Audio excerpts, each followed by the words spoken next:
জয় মা কালী।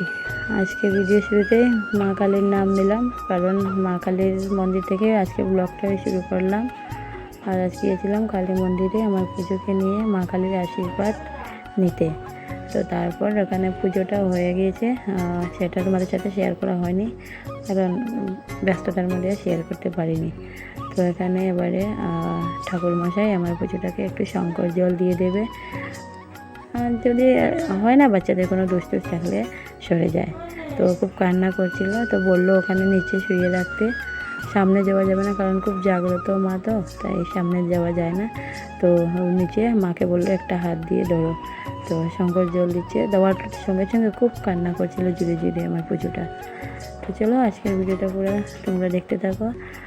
আর আজ ভিডিওটা পুরো দেখবে, একজনের সাথে আজ দেখা হয়েছে, সেটা তোমাদের সঙ্গে শেয়ার করব। তো চলো পুরো ভিডিওটা দেখতে থাকো। আর যার সাথে দেখা হয়েছে উনি একজন ব্লগার কিন্তু, আর আমি ওনার ভীষণ বড় একটা ফ্যান। আর আজকে প্রচণ্ড গরমও ছিল বন্ধুরা, এখানে গরমের জন্য ভীষণ কষ্ট হচ্ছিল। তো এদিকে পূজা টুজা সব শেষ, এবারে আমরা প্রসাদ খাবো, প্রসাদ খেয়ে বাড়ি চলে যাব। অনেকের প্রসাদ খাওয়া হয়ে গিয়েছে। মা কালীর দর্শন করিয়ে দিচ্ছি তোমাদের। এখানে মা কালী বিরাজমান আছেন, আর শ্রী বিষ্ণু নারায়ণও আছেন, তারপর বাবা মহাদেবও আছেন। আমি দূর থেকে ভিডিও করছি, কারণ ওখানে পুরো মন্দিরের গর্ভগৃহে যাওয়ার পারমিশন দেয়নি, বাইরে থেকে যতটুকু সম্ভব আমি করে নিয়েছি।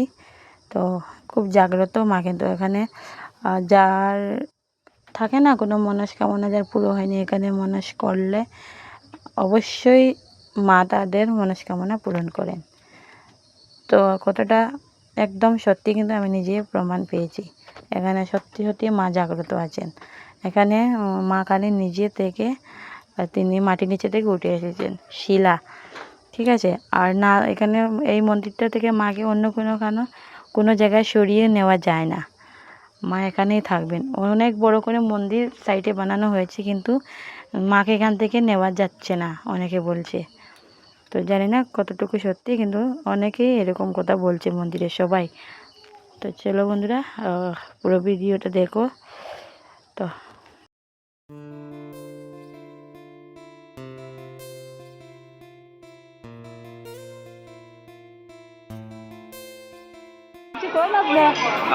কিরা কইতাম, আজকে দিদি আইছে শিলচর থেকে, বাগা থেকে।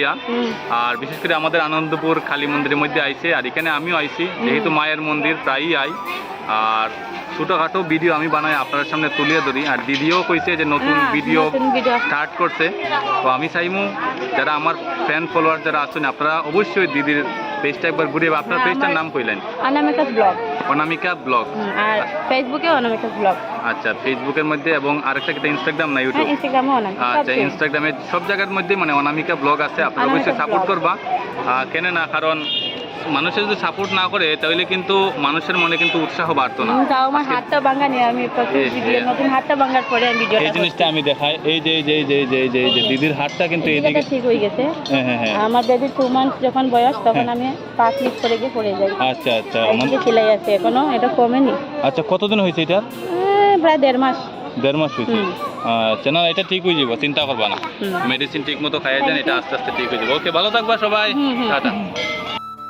ফ্রেন্ডস, দেখে নিলে এতক্ষণ যার কথা বলেছিলাম, ফেসবুক পেজে ওনার আইডি নেম হচ্ছে উজ্জ্বল ব্লগস। উনি আমাদের আসামের খুব ভালো একজন ব্লগার, সত্যি খুব ভালো ভিডিও বানায়। আর উনি সনবিলের ব্লগার।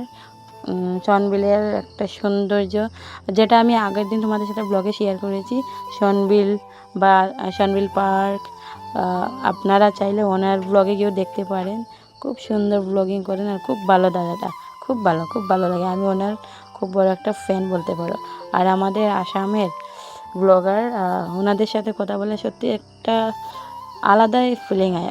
যারা সব ব্লগারই ভালো, কিন্তু হয় না আমাদের আসামের একজন ব্লগার ভাবতে গেলে খুব ভালো লাগে, তাই না? তো খুব ভালো লাগলো ওনার সাথে কথা বলে। তো চলো বন্ধুরা, এবারে আমরা বাড়ি ফিরে যাব। প্রচণ্ড গরম, আর থাকা যাচ্ছে না, প্রচুরটা অনেক কান্নাকাটি করছে।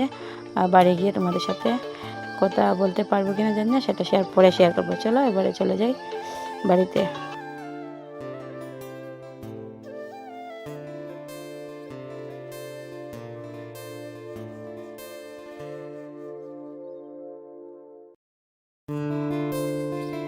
যাওয়ার পথে ভাবলাম ভিডিওটা আর একটু কন্টিনিউ করে নেই। এই যে পুরো মন্দিরের এরিয়াটা দেখা যাচ্ছে, তো সাইডের দিকে এই জায়গাটাতে মানে এত ভালো লাগে, আসলে কি বলবো বন্ধুরা, আপনারা সবাই না আসলে বুঝতে পারবেন না।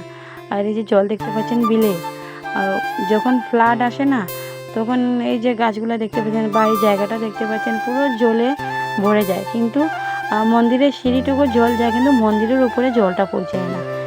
জানি না কেন, এখানে আশেপাশে যাদের বাড়ি আছে নিচে ওদের বাড়িগুলো সব জলে ডুবে যায়, কিন্তু মন্দিরের উপরে জলটা ওঠেনি। এটা কিন্তু বাস্তব কথা বন্ধুরা। তো চলো আজকের ভিডিওটা এখানে শেষ করলাম, টাটা।